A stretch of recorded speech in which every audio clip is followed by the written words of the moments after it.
Guys आज हमारे साथ है शिवम, जो BHU से इसका ग्रेजुएशन हुआ है। अभी कंपैरेटिव लिटरेचर में अभी PG का सेकेंड ईयर है, तो इसके बारे में थोड़ा सा आपको ब्रॉडली आइडिया देगा क्या क्या है। एंड शिवम का लाइक CUCT में कितना स्कोर चाहिए और हमारा यूनिवर्सिटी का क्या क्या फैसिलिटी है, इसके बारे में वो पूरा आपको बताएगा। यहाँ पर आने के बाद क्या क्या कैसे पढ़ाई हो रहा है आपको बताएगा।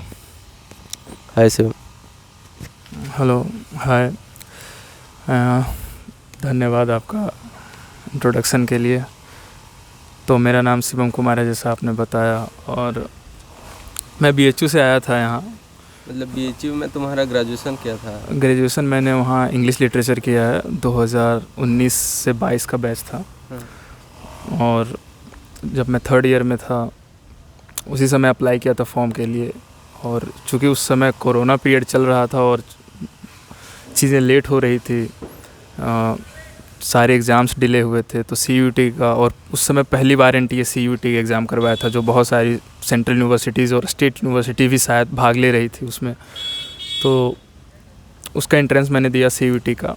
और CUT के एंट्रेंस के थ्रू जब मैंने ये सारे कॉलेज प्रेफरेंस अपने चूज़ करे थे, जो भी टॉप प्रेफरेंस थे, at least top 10, top 15, top 20 colleges, universities, तो उसमें HCU था। और फिर मेरा CUT एंट्रेंस टेस्ट का स्कोर 302 था। और चूँकि 302 एक बढ़िया स्कोर था, तो मुझे जो BHU जो जहाँ से मैंने ग्रेजुएशन किया वो भी रिटेन हो रहा था, प्लस में FLU मिल रहा था जो कि हैदराबाद में है। JNU नहीं मिल सका क्योंकि JNU पार्ट B को ही कंसिडर कर रहा था, तो वहाँ पे मेरा रैंक 20 था, EWS रैंक 20 था, और सीट वहाँ पे शायद 2 या 3 सीट है। तो फिर मैंने SU के लिए अप्लाई करा। तो फिर चूँकि DU उस समय पार्ट नहीं था CUT का, DUT ने अपने अलग से एग्ज़ाम लिया था, अपना इंडिपेंडेंट एग्ज़ाम करवाया था। इस बार तो चूँकि 2023 में जो CUT हुआ उसमें DU भी शामिल है, तो DU का अलग से एंट्रेंस देना पड़ा था, लेकिन इस बार DU भी शामिल है। तो मैं HCU आया यहाँ पे। फिर यहाँ पे HCU में 3 कोर्सेज़ थे with in English literature.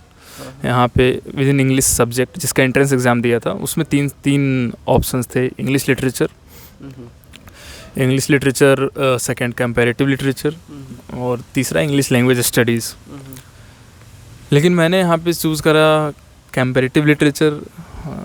Comparative literature choose करने के पीछे कारण यही था कि चूँकि मैंने इंग्लिश लिटरेचर से पढ़ाई करी BHU में, तो मुझे लगा कि कंपैरेटिव लिटरेचर कुछ अलग है, यहाँ देखना चाहिए, कुछ इंग्लिश लिटरेचर से अलग मिलेगा।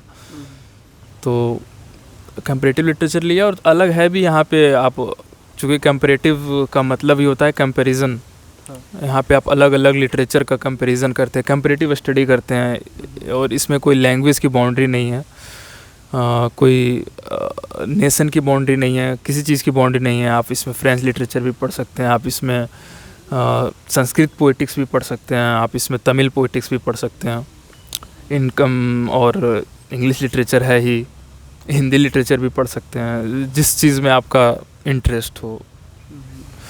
तो इस हिसाब से मैं यहाँ आया और मैंने अपना कंपैरेटिव लिटरेचर में दाखिला लिया। तो बताइए, हमारा यूनिवर्सिटी में जो है इंग्लिश लिटरेचर में कितना सीट रहता है, कंपैरेटिव लिटरेचर में कितना सीट रहता है, और एक बोला है 3 तो है ना इसमें इंग्लिश लैंग्वेज स्टडीज़। हाँ, बताइए मतलब कितना कितना सीट रहता है, और कट ऑफ क्या क्या जाता है, और कुछ इंटरव्यू रहता है क्या? इंग्लिश लिटरेचर में यहाँ पे 56 सीटें हैं। 56 अराउंड 56 सीटें हैं। और कंपैरेटिव लिटरेचर में 25 सीटें हैं। और तीसरा जो है वो है इंग्लिश लैंग्वेज स्टडीज़, वहाँ पे 20 या 23 सीटें, कुछ इस या 20 या 23 सीटें हैं, मैं कंफर्म नहीं हूँ, बस इसी के आसपास, या तो 20 सीटें या 23 सीटें हैं। कंपैरेटिव लिटरेचर में 25 है।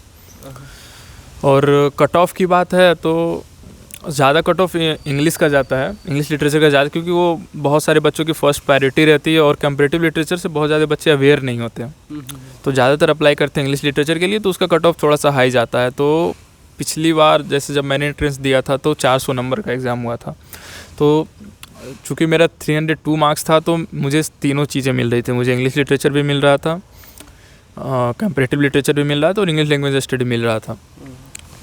तो लगभग कट ऑफ की बात करें तो आपको 250 प्लस पे आपको इंग्लिश लिटरेचर में आपको एडमिशन आराम से मिल जाता है। कंपैरेटिव लिटरेचर की बात करें तो यहाँ पे 20 सीटें हैं, इसमें 20 सीटें हैं तो वही आप मान लो 20-25 नंबर और कम कर दीजिए, 225 के आसपास या 220 के आसपास आपको मिल जाएंगे। और इसी प्रकार से इंग्लिश लैंग्वेज स्टडीज़ में भी 200 के आसपास में आपको एडमिशन मिल सकता है।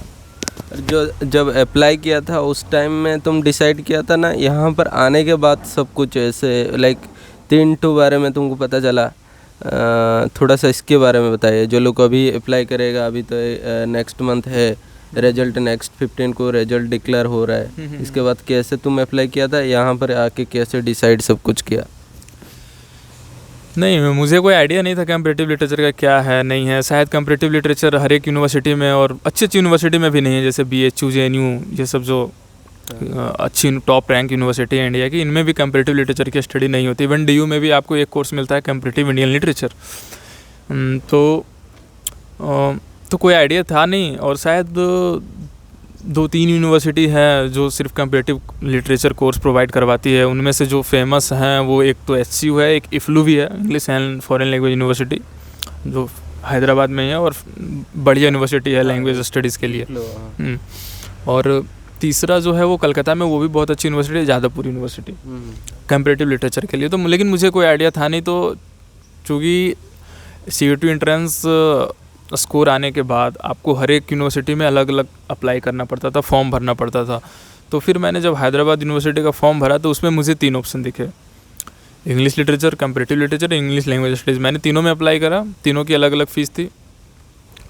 और फिर जब मैं यहाँ आया, सबसे पहले कट ऑफ लिस्ट निकली, फिर पता चला कि मेरा तीनों में हो रहा है, मेरा तीनों में नाम है और ऊपर में नाम है, ऊपर लिस्ट में नाम है।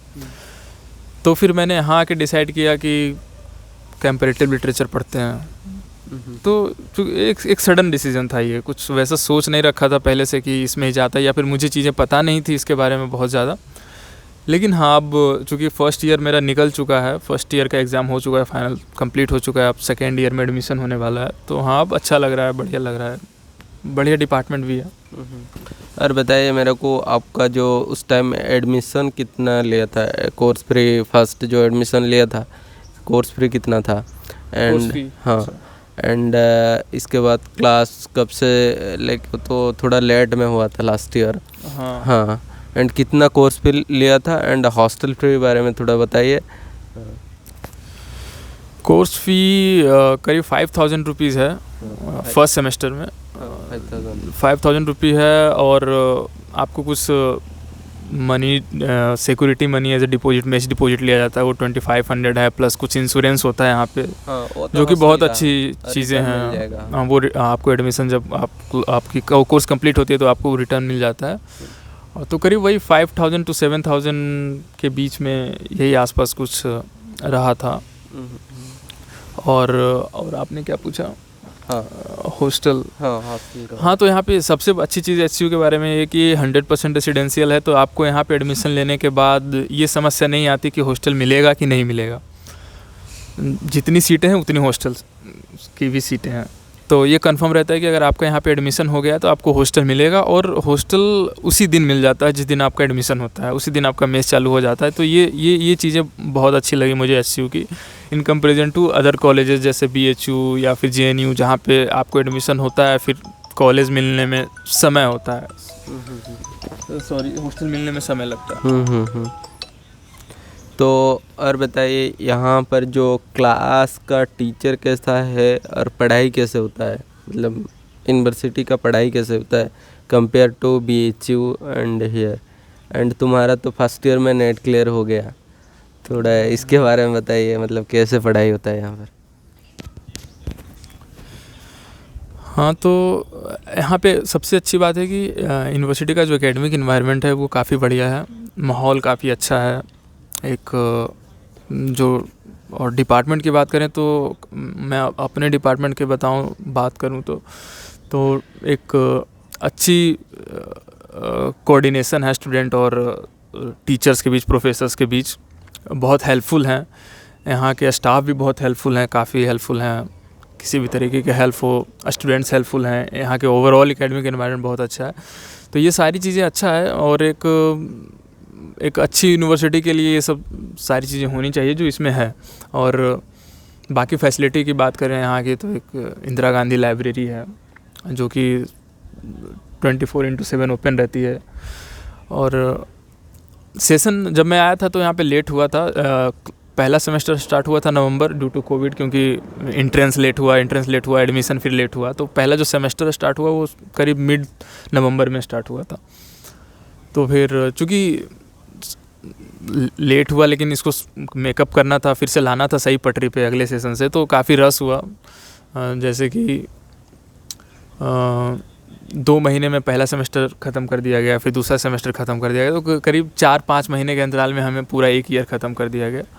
हाँ, तो अब है कि अब अगला जो ईयर स्टार्ट होने वाला है उसमें पूरा प्रॉपर ड्यूरेशन जो एक सेमेस्टर का होता है वो मिलेगा। थोड़ा सा कंपेयर कर सकता है, BHU का स्टूडेंट यहाँ पर आने के लिए चाह रहा है, तुम तो BHU में 3 साल रुका है, एंड SU, मतलब क्या डिफरेंस क्या तुमको मिला यहाँ का वो वहाँ का? जैसे चूँकि मेरा अल्मा मैटर रह चुका है BHU, है ना, तो मुझे वहाँ पे भी अच्छा लगा, बनारस भी अच्छा लगा। चूँकि बनारस में ज़्यादा चीज़ें वहाँ पे रह भी नहीं पाया, क्योंकि हमारा कोविड बैच था। तो 3 साल, अगर 19 की से 22 की बात करें तो 3 साल में 6 सेमेस्टर, 6 सेमेस्टर में 4 सेमेस्टर, यानी फर्स्ट सेमेस्टर